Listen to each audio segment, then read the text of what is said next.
آ حضرت صلی اللہ علیہ وسلم کو تحفے بھیجنے میں حضرت عائشہ رضی اللہ عنہا کی باری کا انتظار کیا کرتے تھے۔ حضرت عائشہ رضی اللہ عنہا کہتی ہیں کہ میری سوکنیں سب ام سلمہ رضی اللہ عنہا کے پاس گئیں اور ان سے کہا، اللہ کی قسم لوگ جان بوجھ کر اپنے تحفے اس دن بھیجتے ہیں جس دن حضرت عائشہ رضی اللہ عنہا کی باری ہوتی ہے۔ ہم بھی حضرت عائشہ رضی اللہ عنہا کی طرح اپنے لیے فائدہ چاہتی ہیں، اس لیے تم آ حضرت صلی اللہ علیہ وسلم سے کہو کہ آپ لوگوں کو فرما دیں کہ میں جس بھی بیوی کے پاس ہوں، جس کی بھی باری ہو، اسی گھر میں تحفے بھیج دیا کرو۔ ام سلمہ رضی اللہ عنہا نے یہ بات آ حضرت صلی اللہ علیہ وسلم کے سامنے بیان کی۔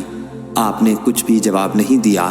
انہوں نے دوبارہ عرض کیا، جب بھی جواب نہ دیا، پھر تیسری بار عرض کیا تو آ حضرت صلی اللہ علیہ وسلم نے فرمایا، اے ام سلمہ رضی اللہ عنہا، عائشہ رضی اللہ عنہا کے بارے میں مجھ کو نہ ستاؤ۔ اللہ کی قسم تم میں سے کسی بیوی کے لحاف میں جو میں اوڑھتا ہوں سوتے وقت مجھ پر وہی نازل نہیں ہوتی۔